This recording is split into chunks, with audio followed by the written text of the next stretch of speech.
The heavy barrel of the suppressed Glock pressed into the base of the old woman's skull, the metal sucking the warmth from her skin. She didn't drop the mop. Gray water sloshed in her yellow bucket, the rhythm of her scrubbing the only sound in the penthouse. "One more step toward that desk and I'll paint this marble with your brains," a voice rasped, not the Kingpin's but his shadow. Marco, the Don's lead enforcer, clicked the safety off. The old woman, draped in a stained floral apron and smelling of cheap lemon bleach, simply squeezed the mop head. She didn't turn around. She didn't tremble. In the reflection of the floor-to-ceiling glass window, the lights of Chicago twinkled like cold diamonds, mirroring the steel in her gaze. She knew the secret hidden in the bottom drawer of the mahogany desk, a secret that could turn the Moretti empire into a pile of ash. 96 hours ago, Mrs. Gable was just a ghost in the hallways of the city's most dangerous high-rise, a woman paid to see nothing and scrub everything. But in this city, the invisible ones see the most. This is how a grandmother with arthritic joints ended up in the crosshairs of the world's most ruthless syndicate. It wasn't about the money. It was about the photograph tucked inside her shoe and the blood debt that had been rotting in her heart for 30 years. The elevator chimed, a bright, cheerful sound that sliced through the tension. The heavy oak doors swung open and Lorenzo Moretti, the Kingpin himself, stepped into the room. He tossed his charcoal overcoat onto the leather sofa, his eyes skipping over the enforcer with the gun to settle on the woman with the bucket. "Marco, put that toy away," Lorenzo said, his voice like sandpaper on silk. "Mrs. Gable is the only person in this zip code who knows how to get the scent of gunpowder out of the curtains." Marco hesitated, the muzzle twitching against her hair before he stepped back into the shadows. Lorenzo walked to the bar, his movements fluid and predatory. He poured 2 fingers of amber liquid, the ice clinking against the crystal. "You're late today, Mrs. Gable. My mother always said punctuality was the first sign of a guilty conscience." She finally turned, her face a map of wrinkles and quiet endurance. She wiped her damp hands on her apron. "The buses don't run on your schedule, Mr. Moretti. They run on the city's." She walked past him, the squeak of her rubber-soled shoes echoing in the cavernous room. She headed straight for the mahogany desk. Lorenzo watched her over the rim of his glass. His eyes weren't on the mop. They were on the way. She didn't flinch when Marco tracked her with his gaze. He walked behind her, his shadow swallowing her small frame. He reached out, his hand, decorated with a heavy gold signet ring, resting on the edge of the desk just inches from hers. "You've been cleaning this office for 3 years. You've never touched the desk. Why today?" She dipped the mop into the bucket, the water splashing his polished Italian loafers. "Dust doesn't care about your rules, sir. It settles where it wants." She leaned in, her shoulder brushing his arm, a move so bold Marco stepped forward again. But Lorenzo raised a hand, stopping him. He leaned down, his mouth inches from her ear. "There is a digital ledger in that drawer. It contains the names of every judge, every senator, and every cop I own. If I thought for a second you knew that, you wouldn't be leaving this building in a suit. You'd be leaving in a bag." Mrs. Gable didn't blink. She reached out and wiped a smudge off the desk surface, her fingers grazing the lock. "I'm just a cleaner, Mr. Moretti," she whispered, her voice cracking. "I see dirt. I remove it." Lorenzo stared at her for a long beat, his thumb tracing the signet ring. The air in the room felt like a drawn bowstring. Then he smiled. It wasn't a kind smile, it was the look of a wolf who had found a new toy. He reached into his pocket, pulled out a heavy silver key and slid it across the mahogany. The metal hissed against the wood. "Then clean it, Mrs. Gable. Clean all of it." He turned and walked toward the balcony, leaving her alone with the drawer. She reached for the handle, her heart hammering against her ribs like a trapped bird. She pulled. The drawer slid open with a hiss, revealing not a ledger, but a single vintage revolver and a folded piece of paper with her own name written on it. Lorenzo stood on the balcony, the wind whipping his silk tie. He didn't look back at the room. He didn't need to. He knew Marco was positioned in the rafters with a red dot centered on the back of the woman's gray head. "She's a pro," Marco's voice crackled through the earpiece. "She didn't reach for the gun. She's looking at the paper." Lorenzo took a slow sip of his whiskey. "She isn't a pro, Marco. She's a mother. That's much more dangerous." Mrs. Gable stared at the paper. It wasn't a threat. It was a list of medical supplies, insulin, dialysis schedules, and a cost breakdown for a private clinic. At the bottom was a photo of a young girl in a hospital bed. Her granddaughter. Lorenzo stepped back into the room, his shadow stretching across the floor. He leaned against the glass, silhouetted by the city lights. Your son owed me a lot of money before he died, Mrs. Gable. He thought he could skim from the docks and disappear. He was wrong. Mrs. Gable's hands gripped the edge of the desk, the wood grain biting into her palms. She didn't look up. My son was a good man. He was desperate. Lorenzo let out a short, sharp laugh. Desperation is the currency of the weak. But you've been working off his debt for 3 years without a single complaint. I find that fascinating. He walked to the drawer, snatched the revolver and tucked it into his waistband. He leaned over her, his eyes cold as flint. The girl needs a transplant. It costs $400,000. I have the money. I also have the ledger that your son hid before he was retired. He reached into the drawer, pulled out a false bottom and extracted a small black thumb drive. He held it up, the plastic gleaming under the LED lights. This is why you're here, isn't it? You thought you could find this and trade it for the girl's life. Mrs. Gable finally looked up, her jaw set. I didn't think. I knew. Lorenzo's eyes widened slightly. He tossed the drive into the air and caught it. The ledger is encrypted. Only 3 people have the key. My programmer, my lawyer, and, well, they're both dead. If you can give me the key, the girl gets her heart. If you can't, you both join your son. He sat in his leather chair, spinning a gold pen between his fingers. He wasn't just a kingpin. He was a gatekeeper, and the gates were closing. Mrs. Gable reached into her apron pocket. Marco shifted in the shadows, his finger tightening on the trigger. She pulled out a small, tattered Bible. The leather was peeling, the edges yellowed with age. My son didn't leave a code, she said, her voice steady now. He left a promise. She opened the book to a marked page and pointed to a verse circled in red. Luke 12 verse 2. Lorenzo leaned forward, squinting at the text. For there is nothing covered that shall not be revealed, neither hid that shall not be known. Underneath the verse, in tiny, cramped handwriting, was a string of 32 alphanumeric characters. Lorenzo snatched the book, his eyes scanning the code. If this is a lie, I will let you watch as they turn off her machines, he whispered. He signaled to Marco. Bring the laptop. The room fell into a heavy, suffocating silence as the enforcer set the computer on the desk. Lorenzo plugged in the drive, his fingers flying over the keys. The screen glowed blue, a progress bar crawling across the center. 98%. 99%. A sharp chime echoed. The screen exploded into a cascade of files, spreadsheets, and wire transfer receipts. Lorenzo leaned back, a dark triumph radiating from him. Your son was smarter than I gave him credit for. He didn't just track my money, he tracked the cartels. He looked at the old woman, his expression shifting into something unreadable. You realize what this means? If I give this to the authorities, I go to prison. If I keep it, I own the city. But the cartel, they'll kill everyone associated with this. Including you. If you believe Mrs. Gable is the only one in this room with real power, hit the like button so her courage reaches those who are fighting their own giants. The Kingpin stood up, the light from the laptop carving deep shadows into his face. He walked to the floor-to-ceiling window, the thumb drive clenched in his fist. I could kill you right now and end the threat, he mused, his breath fogging the glass. But then I'd have to find a new cleaner. And I hate training new staff. He turned around, his eyes locking onto hers. Pack your bucket, Mrs. Gable. You're going to the hospital. Marco will escort you. The bill is paid. He waved a hand in dismissal, but she didn't move. She stood by the desk, her apron heavy with the secrets of a dead man. And the drive, Mr. Moretti? What will you do with the dirt? Lorenzo looked at the small black device. He walked to the fireplace where a low flame flickered in the grate. He dropped the drive into the embers. The plastic hissed and bubbled, the data melting into a useless puddle of slag. I don't need a ledger to own this city, he said, the fire reflecting in his pupils. I just need people to know what happens to those who skim.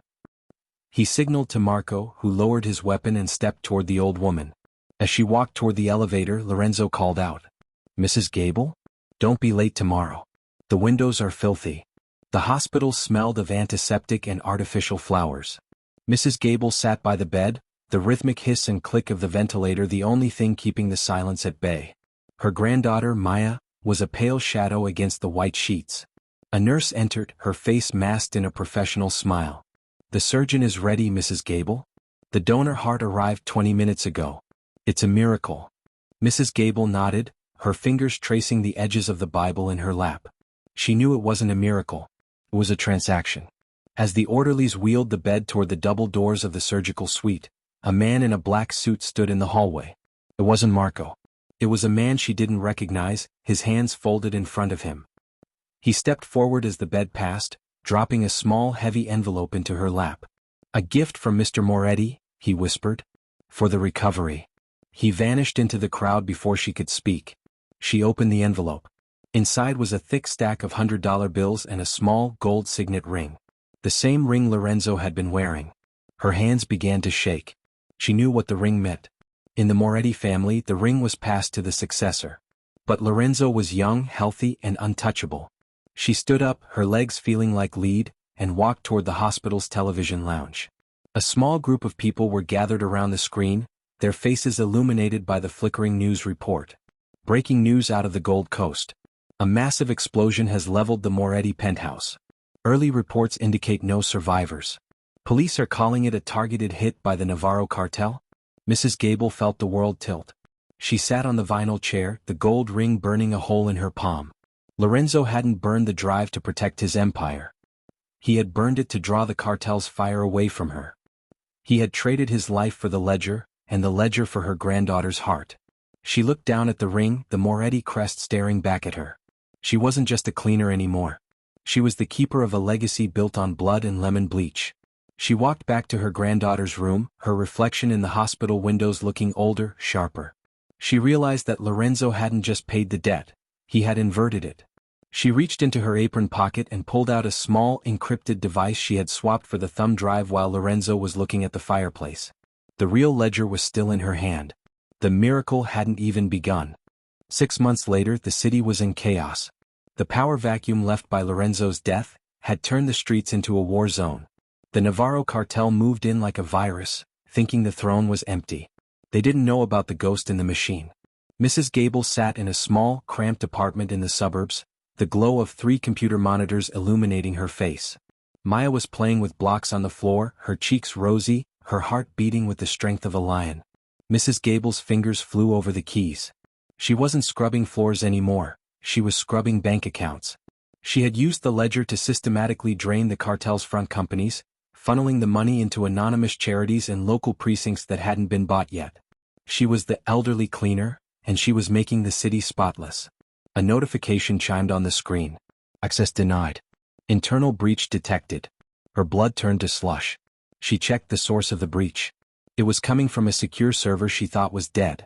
A server located in the ruins of the Moretti penthouse. A message appeared in a simple text box in the center of her screen.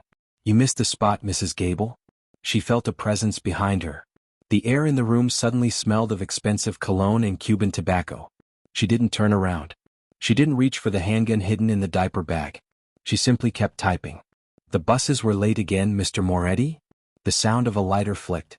A shadow stretched across her desk, a hand with a missing signet ring reaching out to adjust the monitor. "The fire was hot, Mrs. Gable. But I've always been good at removing stains. If this story broke your heart just to put it back together, leave a like so I know the journey was worth it."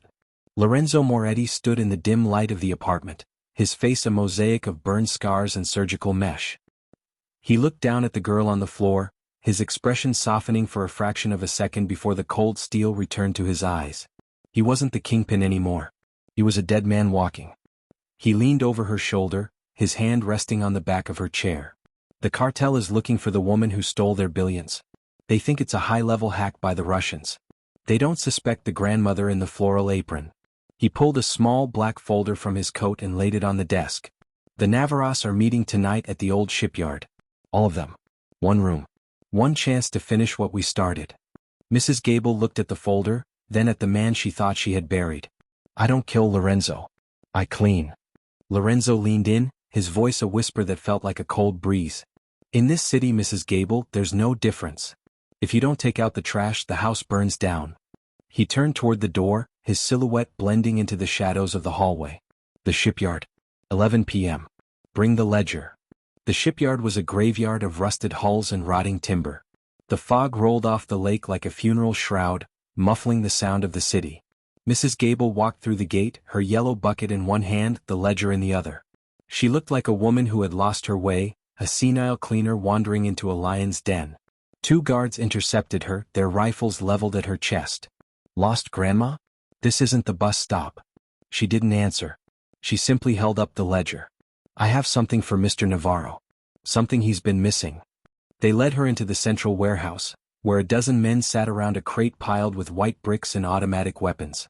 At the head of the table sat Hector Navarro, a man whose reputation for cruelty made Lorenzo look like a saint. He looked at the old woman, a sneer curling his lip. The Moretti ghost. I heard you were the one who emptied my accounts. Mrs. Gable set the bucket down with a wet thud. She opened the ledger and slid it across the table. I didn't empty them, Mr. Navarro. I just moved them to a place where you can't reach them. But I can bring them back. For a price. Navarro leaned forward, his eyes hungry. And what is the price of an old woman's life? Mrs. Gable smiled. It was the same smile Lorenzo had used, the smile of a wolf. My life isn't for sale. But yours is. She reached into her bucket and pulled out a small, pressurized canister of industrial-strength solvent. Before the guards could react, she slammed the nozzle down. A cloud of thick, white vapor erupted into the room. Shouts and gunfire erupted in the fog, but the vapor wasn't just smoke. It was a highly flammable chemical compound she had perfected during her years in the penthouse. A single spark from a rifle flash ignited the air. The warehouse exploded in a localized fireball, the pressure wave shattering the windows and throwing the guards back. Mrs. Gable dived behind a steel shipping container, the heat searing her skin. Through the flames, she saw a figure moving with lethal grace. Lorenzo. He didn't use a gun. He used the chaos, a shadow among shadows, picking off the disoriented survivors with a combat knife. It wasn't a battle, it was a harvest. In 5 minutes, the shipyard was silent again, save for the crackle of the fire and the lapping of the water against the pier. Lorenzo walked toward her, his clothes charred, his face slick with sweat. He looked at the burning warehouse, then at the old woman standing in the fog. He reached out and took the ledger from her hand. The city is clean, Mrs. Gable. She wiped a smudge of soot from her forehead, her gaze never wavering.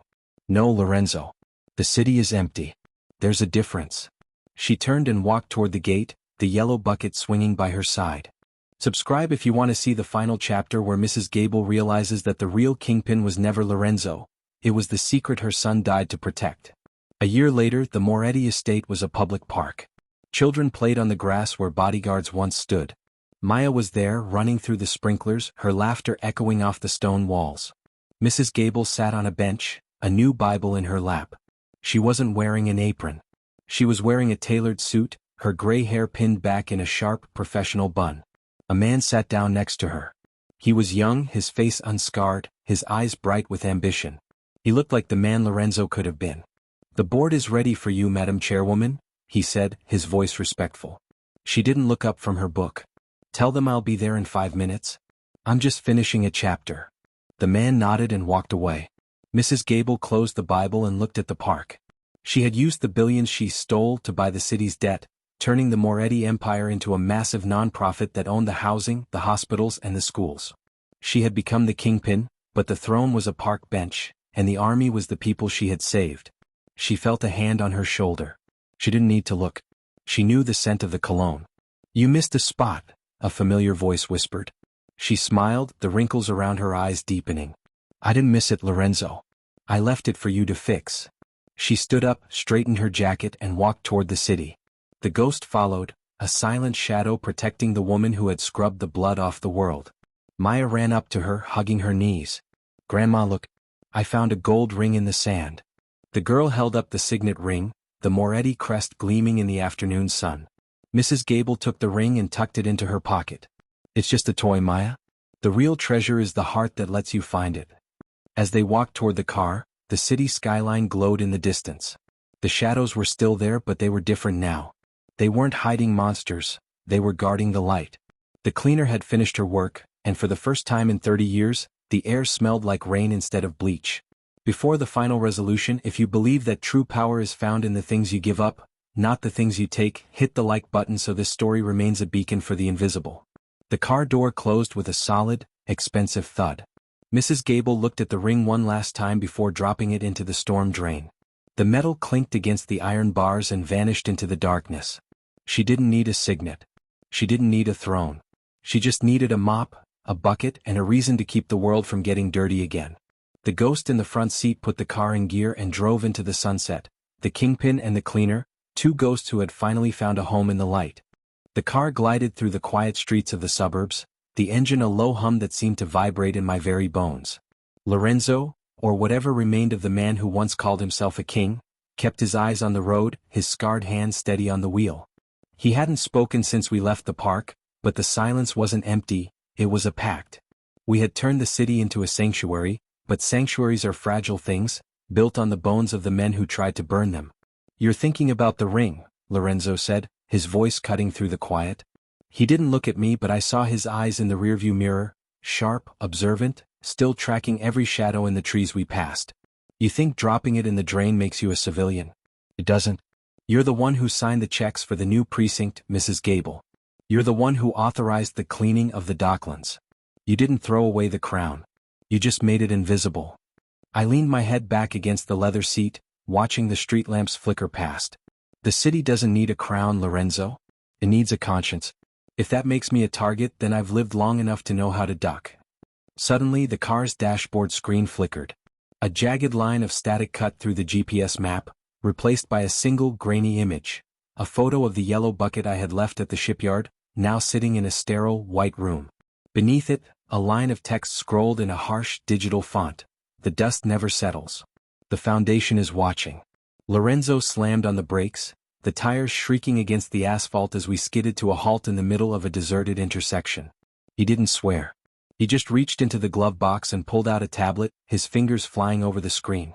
"That's a closed-circuit feed from a black site," he hissed, the glow of the screen turning his burn scars into a topographical map of rage. "Someone didn't just survive the shipyard, Mrs. Gable. Someone was waiting for us to finish the job. The Foundation wasn't a gang and it wasn't the cartel. It was the conglomerate of banks and political PACs that had funded both Arthur Sterling and Lorenzo's father.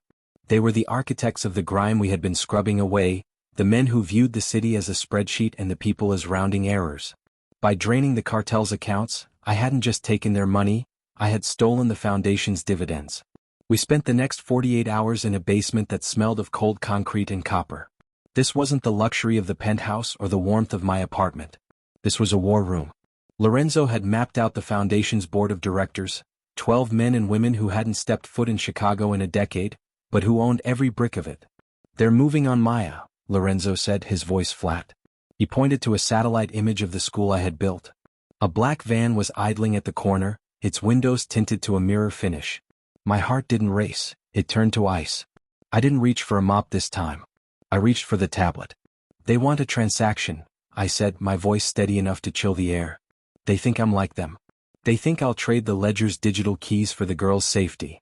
I looked at Lorenzo, the man who had died once to save me. "But they've never had to scrub a floor. They don't know that the only way to truly clean a stain is to strip the floorboards bare.